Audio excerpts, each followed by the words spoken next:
மழை மேகமடி நீ எனக்கு 111 எழுத்தாளர்கள் ஒன்றிணைந்து உலக சாதனைக்காக எழுதிய சிறுகதைகளின் தொகுப்பு. வணக்கம். எழுத்தாளர் ரிஷப பாரதி. சூரியன் சுட்டெரிக்க உச்சி முதல் பாதம் வரை ஒரு விதமான நடுக்கமும் கோபமும் கலந்த மனநிலையில் திருமண பேச்சுவார்த்தைகளை எடுக்கிறாங்க. நந்தோ, எனக்கு கல்யாணம் வேண்டாம் என தோழியிடம் பேசினாள் தூரிகா.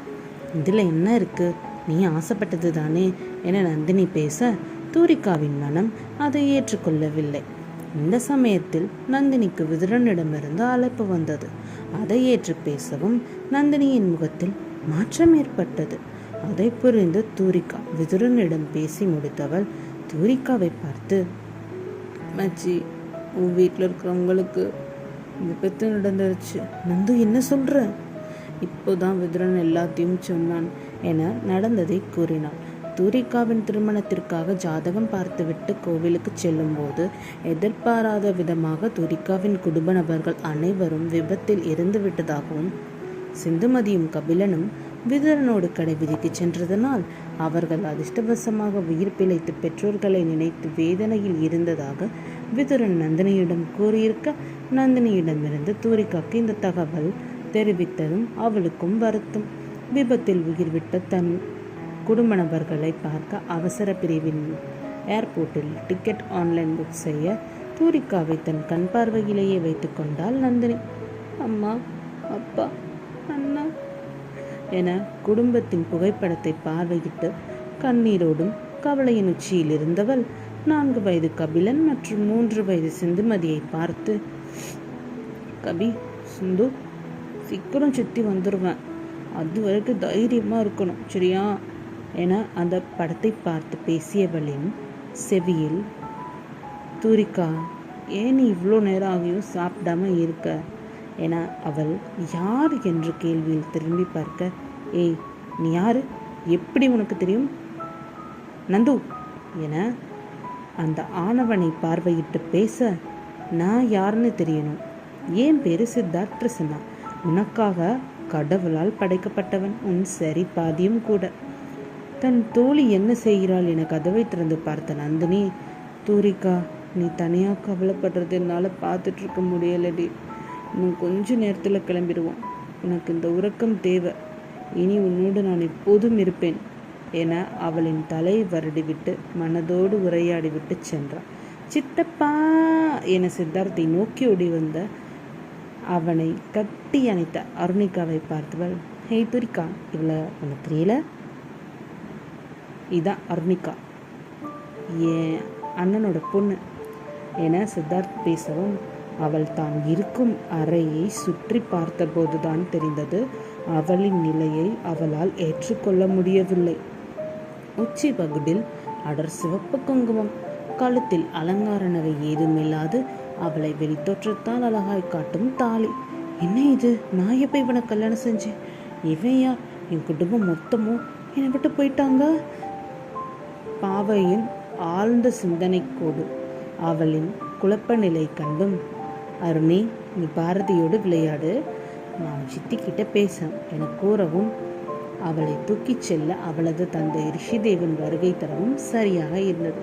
குட்டி, அம்மாவும் நானும் வெயிட் பண்ணினா வழக்கம் போல சித்தப்பாவை பார்க்க போறா, இனிப்பான ஸ்வீட்ஸ் வாங்க போவோமா என குழந்தையிடம் சிரித்தபடி பேசிக்கொண்டே வெளியே செல்ல அவள், யார் நீ என குழப்பத்தில் விழித்தவளை பார்வையிட்டபடி, கண்ணை மூடி மூச்சை இழுத்து விடு தானமா என அவளை சமநிலைக்கு வர செய்தவன், இப்போ கண்ணை திறந்து என்ன கேட்கணும்னு தோணுதோ கேளு தூரிகா என அமைதியாக அவளின் பதிலுக்காக அல்ல, அவள் குழப்பத்தை தீர்த்து கொள்ள அவகாசம் கொடுத்தான். இறந்து போயிட்டாங்க, அம்மா, அப்பா, சகோதரர்கள், அவங்க பிள்ளைங்க எல்லாருமே இறந்து போயிட்டாங்க. கபிலன் சிந்துமதி தவிர எல்லாரும் என்னை விட்டுட்டு போயிட்டாங்க. எனக்கு இந்த கல்யாணம் எப்படி நடந்தது என்று நடந்தவற்றை எல்லாம் மறந்து அவர்களின் பயணத்தை பற்றி கேட்கும் மனைவியை பார்த்து திடீரென அவன் பேசும் முன் அவள், என்ன, நான் இப்போதானே உங்களை பார்க்குறேன், ஆனால் எப்படி உன்னை திருமணம் செஞ்சேன் என அவனை பேச விடாமல் மீண்டும் குறுக்கே பேசி அவளின் உதட்டில் கை வைத்தவன், என அமைதியாக்கிய பின், நம்ம முதல் சந்திப்பின் போது நீ என்னை விடாம துரத்திட்டு வந்த. அவள் முகம் செல்லும் பாவனையை புரிந்தவன், ஏன்னா நானும் பைக் கீச்சேன் அழகா இருக்குன்னு பார்த்தபோது நீ அதை தப்பா புரிஞ்சுக்கிட்ட. என்னை திருடன்னு நினைச்சு பிடிக்க வந்தபோது என்னை அடிச்சு அதை வாங்கிட்டு போன. பிறகு என நடந்து முடிந்த பயணத்தை அவள் கண்முன் காட்சிப்படுத்த நினைத்து, பிறகு என தூரிகா பேசும். எத்தனை முறை நான் சொல்ல, மச்சி மச்சி அடியை தூரிகா என அவளை தட்டி கனவுலகிலிருந்து எழுப்பிய நந்தினி எழுந்து வந்த தூரிகா இப்போது விறுவிறுவென கண்ணாடியின் முன் நின்று பார்க்க, அவள் கனவில் கண்ட எதுவும் இப்பொழுது அவள் நினைவில் பார்க்க முடியவில்லை.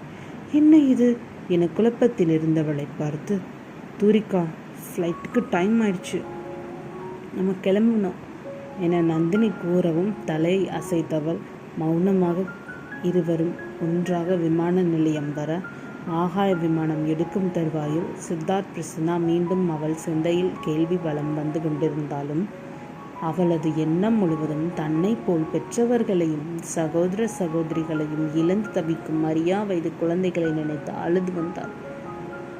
தூரிகா ரொம்ப பெரிய வலி அனுபவிக்கிறான், இந்த வலிக்கு மருந்தா நான் இருப்பேன், விதுரனும் உடன் இருப்பான் என மனதளவில் நந்தினி வலிமையானாலும் அவளும் கண்ணீரில் தான் தன் பயணத்தை கடத்தினாள். தூரிகா மிகப்பெரிய துயரத்தை அனுபவிக்கிறாள். அவளுக்காக எப்பொழுதும் தோழர் தோழிகளாக இருப்போம் என்று ஆறுதலாக தைரியமாக்கி கொண்டு தூரிகாவோடு வந்தாள். தன் பெற்றவர்களை மற்றும் குடும்ப நபர்களையும் பிரிந்து மதுரைக்கு வந்து இன்றோடு 1 மாத காலம் கடந்திருந்தது. தூரிகா, உனக்கு இன்னைக்கு இன்டர்வியூ, போகாமல் இப்படியே இருந்தா குழந்தைங்களோட படிப்பு, இப்போது உன்னை நம்பி சிந்துமதி கபிலன் 2 பேரும் இருக்காங்க என விதுரன் பேசவும் கண்ணீரை துடைத்து கொண்டு சிவந்த முகத்தோடு, சரிதான் விது, இனி என் வாழ்க்கைக்கான அர்த்தம் கபிலன் சிந்துமதி தான், நான் வரும் வரை இவங்களை பார்த்துக்கோ என்றதோடு வேலை கிடைக்க வேண்டும் என்ற லட்சியத்தோடு பாவை அந்த வளாக தேர்வில் பங்கேற்க சென்றார். அவளுக்கு வெற்றிகரமாக வேலை கிடைத்தது. இந்த வேலையில் சேர்ந்த கையோடு தனக்கென ஒரு ஊதியம் கிடைக்கப் போகிறது. ஆதலால் பக்கத்தில் இருக்கும் பிரைமரி ஸ்கூலில் சிந்துவை சேர்க்க அப்ளிகேஷன் ஃபார்ம் ஒன்றை வாங்கி வந்தார். சிந்துவுக்கு ஒரு வழியாக கபிலன் படிக்கிற ஸ்கூலில் அட்மிஷன் போட ஃபார்ம் வாங்கிட்டேன் என மனதளவில் நினைத்து வருகையில் துரிகாவின் ஸ்கூட்டி சாவி கையில் வைத்தபடி ஒருவன் நின்றிருக்க, என்ன நடக்குது, என் சாவி என திகைத்த அவனின் விழிகளை பார்வையிட்டவள், நீ என் வண்டியை திருடிட்டு போதானா வந்த கேள்வி எழுப்பினார். இல்லை, இந்த சாவி கீழே கிடந்தது, நான் எடுத்து வச்சிருக்கேன், இதை நான் நம்பணும் என தூரிகா மறைத்து கொண்டே கேட்க, நம்பித்தான் ஆகணும், இதுதான் உண்மை என அந்த ஆணவன் கூறியும் அவன் வார்த்தைகளை காதில் வாங்கி கொள்ளாது அவனை நோக்கி ஓட ஆரம்பிக்க ஆணவனும் பயத்தில் ஓடினான். சற்று தூரம் இருந்து அவனின் கையை பிடித்து இழுக்க ஆணவன் திரும்ப, ஐயோ என தூரத்திலிருந்து ஒரு சத்தம் கேட்டது. இருவரும் மெதுவாக நடந்து செல்ல நந்தினி விழுந்து கிடப்பதை பார்த்த தூரிகா, நந்து என அவளை கைத்தாங்களாக பிடித்து அமர வைத்து தன் காரில் இருந்து தண்ணீரை எடுத்து கொடுத்தான் சித்தார்த் பிரசன்னா. என்ன நடந்தது நந்து அவளிடம் கேள்வி கேட்க, நான் உன்னை தேடி இந்த பக்கம் ஆட்டோவில் வந்தேன், வண்டியை பார்த்ததும் உன்னை காணோம், வண்டியில் உட்காந்துருந்தேன், அப்போது ஒருத்தனை தப்பாக தொடவும் நான் கத்திட்டேன், உடனே அவன் தள்ளிட்டு போயிட்டான் என நடந்தவற்றை கூறிய நந்தினி ஆணவனை பார்த்து, ஆமாம் உன் பேர் என்ன என கேள்வி கேட்க நந்தினியிடம் சித்தார்த் பிரசன்னா, ஐயோ நான் ஷாப்பிங் வந்தேன் என்றதோடு அவ்விடம் விட்டு சென்றான். வீட்டிற்கு வந்த சமயத்திலிருந்து தூரிகா நடந்தவற்றையெல்லாம் நினைத்து பார்க்க, சித்தி என்னை எப்போ ஸ்கூலுக்கு கூட்டிகிட்டு போவீங்க என சிந்துமதி அவளின் இடையை பற்றி கொண்டு கேட்டாள். சிந்து, சித்தி உனக்கு அட்மிஷன் ஃபார்ம் வாங்கிட்டு வந்திருக்கேன், நாளைக்கு அட்மிஷன் போட்டுடலாம். ஆனால் அப்பா அம்மா ஏன் தூக்கத்தில் இருந்து எந்திரிக்கல, எங்களை ஏன் பார்க்கவே வரல, தன் தாய் தந்தை இனி வரப்போவதில்லை என்ற விஷயம் தூரிகாவுக்கு தெரிந்தாலும் பச்சிலம் குழந்தைகளுக்கு புரிய வைப்பதெப்படி என சோகமாக தோளை இருப்பதை பார்த்த விதுரனும் நந்தினியும், சிந்துமதி, விதுரன் அங்கிள் உன்னை கடைக்கு கூட்டிகிட்டு போவாங்க, சித்தி இப்போ தானே வந்திருக்காங்க, ரிலாக்ஸ் ஆனதோ சொல்லுவாங்க என்ன நந்தினி அவளை தூக்கி விதுரன் கைகளில் ஒப்படைக்க தோழியை கட்டி அணைத்து அழுக தொடங்கினாள். நந்து, தேங்க்யூ. என் நிலையை நீ புரிஞ்சுக்கிட்டதுக்கு. எப்படி குட்டீஸ் கிட்ட சொல்லி புரிய வைக்க போறேனே தெரியலடி. சரி சரி, அழுதது போதும். கொஞ்ச நேரம் தூங்கி எழுந்தால் எல்லாம் சரியாகிடும் என நந்தினி அவளை படுக்க வைத்துவிட்டு அறையின் கதவை பூட்டி வெளியேறினாள். சித்து சித்து, கதை சொல்ல மாட்டியா என தென்றல் பேசவும், தென்றல், சித்தார்த்தனுக்கு அண்ணா, ஏன் அவனுக்கு மரியாதை தர மாட்டேங்கிற என தன் கணவனுக்காக பேசினாள் தூரிகா. இதனால் மனதில் கோபமடைந்த தென்றல் வெளிக்காட்டி கொள்ளாமல், சாரி அண்ணி, இனி சித்து அண்ணாவை மொட்டையாக பெயர் சொல்லி கூப்பிட மாட்டேன். தென்றல், என்ன நடக்குது என நவீனா கேள்வி கேட்க, ஒன்றும் இல்லை, சித்துக்கு மரியாதை தராமல் பேசினான், அதான் அண்ணான்னு கூப்பிடென்று சொன்னேன். நவீனா உடனே, இப்போ நீ ஏன் என்ன அண்ணி என்று கூப்பிட தவறுன தூரிகா?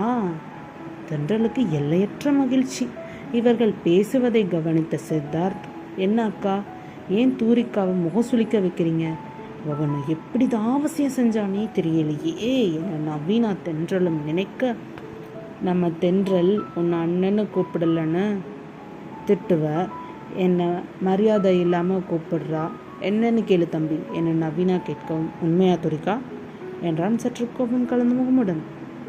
நான் வேணும்னு அப்படி பேசலை, என்னை மன்னிச்சிடுங்க அண்ணி என பேசவும் சித்தார்த் சிரித்து கொண்டே, my queen Thurika, come let's go for a dinner என மனைவியின் கையை பிடித்து கொண்டு அழைத்து சென்றான். செல்லும் வழியில் வாகனத்தில் தூரிகாவின் விழிகளை பார்த்து பேசவில்லை என்றாலும் பேசத் தொடங்கினான். தூரிகா, எங்கள் வீட்டில் எப்பயும் இப்படி தான், தினமும் ஏதாவது எங்கள் அம்மா நவீனாக்கா திட்டுவாங்க. ஏன்? விஷ்ணு மாமாவை விட்டுட்டு வந்துட்டாங்க. முதல்ல வருத்தப்பட்டாலும் இப்போ 2 நாள் முன்னே தான் டிவோர்ஸ் அப்ளை பண்ண விஷயம் தெரிய வந்தது. அதனால் அவங்க உங்ககிட்ட பேசினா கடுன்னு இருக்காமல் என்ன நினைக்கிறாங்களோ அதை அவங்க ஷேர் பண்ணுறதா நினச்சிக்கோ என தன் கணவன் இருபுறமும் சிந்தித்து தன்னை காக்கும் ரக்ஷகனாக இருப்பதை உணர்ந்த தூரிகா, லவ் யூ என்றால் காதலாக. என்ன மேடம், லவ் மூடில் இருக்கீங்க போல? அது ஒன்றும் இல்லை, என் குடும்பத்தை இழந்த பிறகு எனக்கு துணையாக இருந்தது நந்தினியும் விதுரனும் தான். நான் வாழ்கிறது கபிலன் சிந்துக்காக தான்.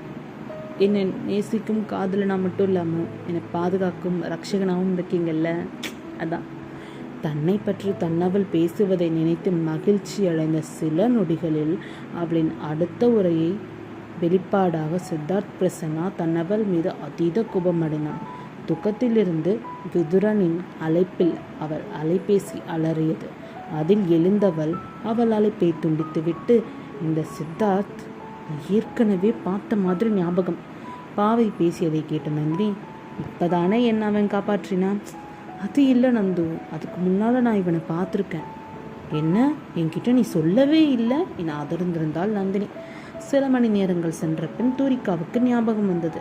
அவள் அந்த கனவில் நடந்த விஷயத்தை நந்தினியிடம் கூற அவளுக்கு ஒரு விஷயம் தெளிவாக புரிந்தது. தூரிகா, உன் கனவுல இனி நடக்க போகிறத முன்னாடி சொல்கிறான்னா ஒன்று அவன் எச்சரிக்கை பண்ண சொல்கிறான். எச்சரிக்கையா? ஆமாம், நீ வாங்க வேண்டிய அடி. கொஞ்சம் யோசிச்சு பாரு, நான் வாங்கிட்டேன். இப்போ கனவுல என்ன நடந்தது என கேள்வியை கேட்டதும் தற்போது கனவில் நடந்த நிகழ்வுகளை கூறினார். கனவுல அந்த சித்தார்த்தி ஹஸ்பண்டி. இப்போ இந்த கனவும் நிஜத்தில் நடந்தா அவன் எனக்கான ரக்ஷகன்னா கன்ஃபார்ம் பண்ணிடுவான் என இறுதியாக முடிக்கவும் நேரம் கடகடவென சென்றது. கபிலன் எங்க சிந்து? அண்ணா வெளியே ஒரு அக்காவோடு சண்டை போடுறாரு. கபிலன் யாரோடு சண்டை போடுகிறான் என்பதை பார்க்க வெளிவந்த தூரிகாவினால் நம்ப முடியவில்லை. ஹலோ, என்ன நீ சின்ன பையன்கிட்ட சண்டை போடுற? இந்த பையன் என் அக்காவோட மகளை அடிப்பான், நான் கண்டிக்கிறது தப்பா படுதோ? தென்றல், அவன் அடித்ததுக்கு நான் சாரி கேட்க சொல்கிறேன், அவனும் கேட்டுருவான். நான் சாரி கேட்டுக்கிறேன், சித்தி சொன்ன மாதிரி சாரி ஆண்டி என்றான் கபிலன். ஹலோ, என்ன நீ பாட்டுக்க போகிற? என் பையன் தான் சாரி கேட்டு நான் திட்டதுக்கு நீ சாரி சொல்ல பதிலுக்கு என சத்தமாக பேச எதுவும் சொல்லாமல் செல்லும் தென்றலிடம், இனி என் பையன்கிட்ட வம்பு வச்சுக்கிட்ட என்ன செய்வேன்னு தெரியாது. அவள் தன் 4 சக்கர வாகனத்தில் ஏறி அவ்விடம் விட்டு சென்றாள். தென்றல், ஓ சித்தார்த் என நந்தினி கூப்பிடவும், உன் நேம்? அண்ணா நந்தினி, இவ தூரிகா. என்ன இங்க? அச்சோ, என் காரை தென்றல் எடுத்துகிட்டு போயிட்டாளா? இப்போ என்ன பஞ்சாயத்து நடந்தோ? இப்போ நான் என் ஃப்ரெண்டு மதுரனை பார்க்க போகணுமே என யோசிக்க நந்தினிக்கு ஒரு யோசனை வந்தது. உங்களை என் ஃப்ரெண்ட் தூரிகா ட்ராப் பண்ணுவா என தோழி பேசுவதை கேட்டவள், ஏய் நந்து என கேள்வியாக பார்க்க, ஒரு நிமிஷம் என கூறி தூரிகாவை தனியாக அழைத்து சென்று, உன் கனவுல வர சித்தார்த் இன்னைக்கும் நேரில் வந்திருக்காரு. அதோட அந்த தென்றல் உன் கனவுல வந்தாதானே? ஆமாம் என தலையை அசைக்க, கனவுல வர விஷயத்துக்கும் அதே கனவுல வர உண்மையான விஷயங்களையும் நீ இந்த சின்ன இடைவெளியில் தெரிஞ்சுக்கலாம். இவன் ரக்ஷகனா இல்லையான்னு தெரிஞ்சிடும். சரி நந்து, அப்போ பிள்ளைகளை நீ பார்த்துக்கோ என்றதும் தன் வண்டி சாவியை எடுத்துக்கொண்டு கிளம்ப அவளுக்கு பின்னால் அமர்ந்து கொண்டான் சித்தார்த் பிரசன்னா. உங்களுக்கு சமீப காலமாக ஏதாவது கனவு வருதா சித்தார்த் என அவள் கேட்டதும், என்ன இது புதுசாக இருக்கு என மனதில் நினைத்து கொள்ள, அந்த கனவை பற்றி யாருன்னு தெரியாது என்கிட்ட நீ ஏன் கேட்கணும் என கேள்வி எழுப்பினான். அந்த கனவுல நீங்கள் வரீங்க, உங்கள் அக்கா வராங்க, அவங்க குட்டீஸ் வராங்க, ஒரு பட்டாளமே என் கனவுல வருது. அந்த கனவுலகம் எனக்கு பிடிச்சிருக்கு. என்னது, என் அக்கா அண்ணா நானெல்லாம் உன் கனவுல வரேனா? என்ன சொல்கிறீங்க? அவங்க பேசினது எனக்கு புரிஞ்சுது. சில விஷயங்கள் அப்படியே வாழ்க்கையில் நடக்கவும் செய்யுது. ஓ, அதனால தான் பேர்லாம் சொல்லவும் முகமாறுச்சா? பிறகு கனவில் நடந்த அனைத்து விஷயங்களையும் எல்லாம் ஒவ்வொன்றாக கூற ஆரம்பித்தான். இறுதியாக கனவில் சித்தார்த் கோபமானதை பற்றி அவள் கூறவும், சித்தார்த்துடன், எனக்கு கோபமா? அப்படி என்ன தெரிஞ்சிருக்கும்? அப்போது மதுரன் அவனை, வா மச்சான் என அழைக்க, ஓகே நெக்ஸ்ட் டைம் நான் பார்க்குறேன், தெரிய வந்தா சொல்லு என அவன் பேசுவதை கேட்டு புன்னகையோடு வண்டியை திருப்பிச் சென்றான். அவள் அறிந்திருக்கவில்லை, தன்னவனை காண்பதென்பது இனிவரும் நாட்களில் அவ்வளவு எளிது அல்ல என்பதை மறந்தால் பாவை. கபிலனும் சிந்துமதியும் நந்தினியை வாட்டி வதைத்து கொண்டு இருந்தார்கள். சில நேரங்களில் விதுரன் அவர்களை சமாதானம் செய்யும் பொருட்டு சிந்துமதியை தூக்கிச் சென்றான். விதுரனின் வருகையை தெரியாத தூரிகா கபிலனை அடித்து விசாரிக்க, குழந்தைகளின் அழுகையில் தூக்கத்திலிருந்து எழுந்த நந்தினி, தூரிகா ஏன் கபிலனை அடிக்கிறா? பின்ன சிந்துவதி எங்கே தேடி பார்த்தும் கிடைக்கவே இல்லை. அவள் விதுரனோட கடைக்கு போனால் வர நேரமாகும். வர நேரம்தான். சண்டை எதுவும் போடலை தானே நந்து? வாக்குவாதம் நடந்தது. விதுரன் வந்து சரி பண்ணி அழுதுட்டு இருந்தவளை கூட்டிகிட்டு போகவும் நான் அப்படியே அசந்து தூங்கிட்டேன். என்ன நடந்தவற்றை அனைத்தையும் அனைத்தையும் கூறிவிட்டு கபிலனின் கேசத்தை வருடி விட்டவள் அவனது கன்னத்தில் தடவியபடி, சாரி குட்டிமா, சித்தி அவசரப்பட்டு கை நீட்டி அடிச்சிட்டேன் என மகனை மார்போடு அணைக்க, சித்தி, விதுரன் அங்கிள் சிந்துவை தப்பான இடத்துல கை வச்சு தூக்கினார் என்றான் கபிலன். அங்கிள் அப்படிலாம் கிடையாதுமா தூரிகா, அவன் தப்பானவன் தான். நந்தினி இப்படி சொல்வது தூரிகாவுக்கு யோசனையை தந்தது. ஆனால் விது நம்ம ஃப்ரெண்ட், அவனை எப்படி நீ தப்பாக சொல்லலாம்? நீ அவனை எப்படி நம்பினியோ அது போல தான் நானும் நம்பினேன். உன் நிலையை நினச்சி வர்த்தம் அவன் கிட்ட புலம்பின போது என் மேல அவனோட தப்பான பார்வை பதிஞ்சுது. நீ இல்லாத போது இன்னைக்கு என்ன அவன் தப்பான இடத்துல தொட்டான் தெரியுமா? தோழி பேசுவதை கேட்டு அவளின் கண்கள் விரிந்தன. உன் குடும்பத்தை இழந்த கவலையில் நீ இருக்க தூரிகா. அதுலேருந்து நீ மீள உனக்கு அவகாசம் தேவை. ஆனால் அதே நேரம் விதுரன் கிட்ட இருந்து தள்ளி இருக்க பாரு என்றதோடு கபிலனை தூக்கிச் சென்றாள் நந்தினி. சில மணி துளிகள் ஓடின. சிந்து வீட்டுக்கு வந்தாச்சு என அவளுடன் குதூகலமாக வரும் விதுரனை பார்வையிட்டார். சிந்துமதியை கீழே இறக்கி விதுரனை நேராக தூரிகாவிடம் நோக்கி வர அவனின் காம பார்வையை கண்டுபிடித்தவள், இப்படி ஒரு காம கொடூரன் கிட்டையா சிந்துவை விட்டு தப்பு பண்ணிட்டேனே என மனதளவில் நினைத்து கொண்டு வருகையில் விதுரன் பார்வை அவள் தோள் மீது கரம் பதிக்க அவனுக்கு சுகமாக இருந்தாலும் பாவைக்கு முட்களின் மேல் படுத்திருப்பது போன்ற உணர்வு. பாய் துரி என்று மட்டும் சொல்லிவிட்டு சென்றான். அலைச்சலில்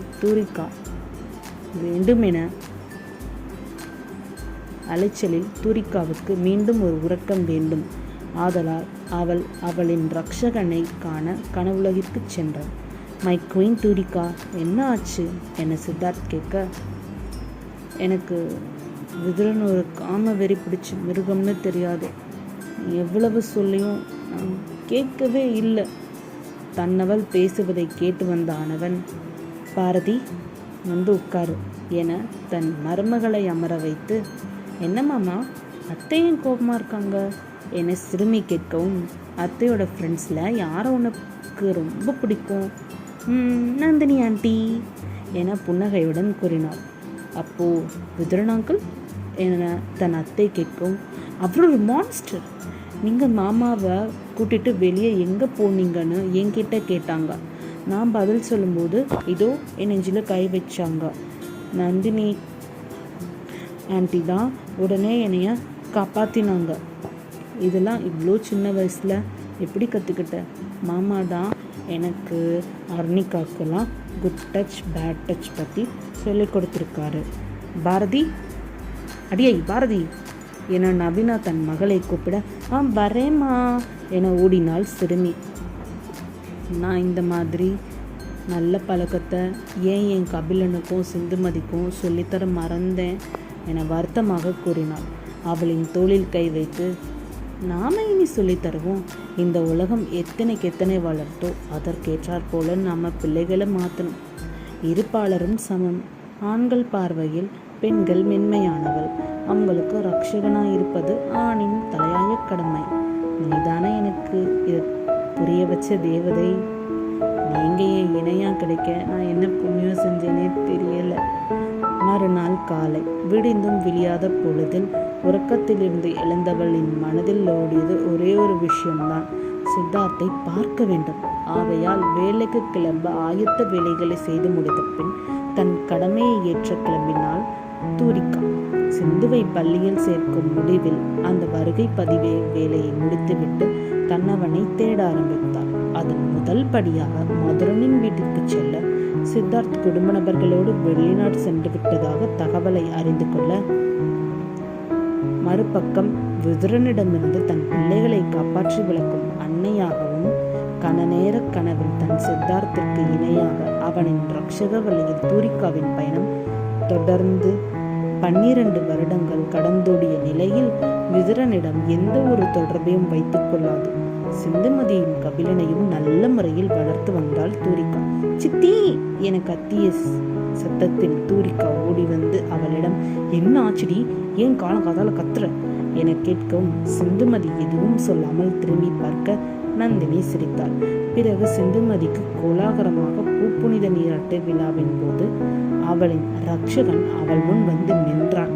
நான் காண்பது கனவா என் நினைத்து கொண்டு வருகையில் தூரிகா,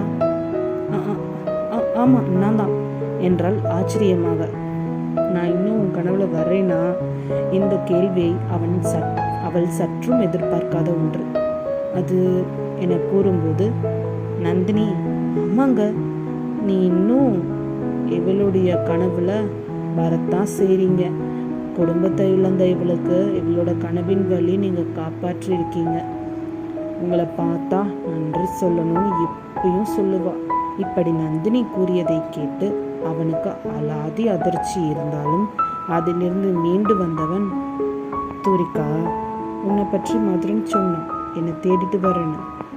என் கனவுல காரணமின்றி வந்த நீ முதல்ல எரிச்சலா இருந்தது, என்னடா இது அப்படின்னு. பிறகு எப்போதும் நீ என்னோட இருக்கணும்னு தோணுச்சு. இந்த மலையும் மேகமும் ஒன்னா இணைஞ்சிருக்கிற மாதிரி நீயும் நானும் என்றான் காதலாக. சிந்துவும் கபியும் இனிமே அவங்க ஏன் பொறுப்பு. அதற்கு மேல் அங்கு மௌனம் மட்டுமே நிலவியது. சுபம்.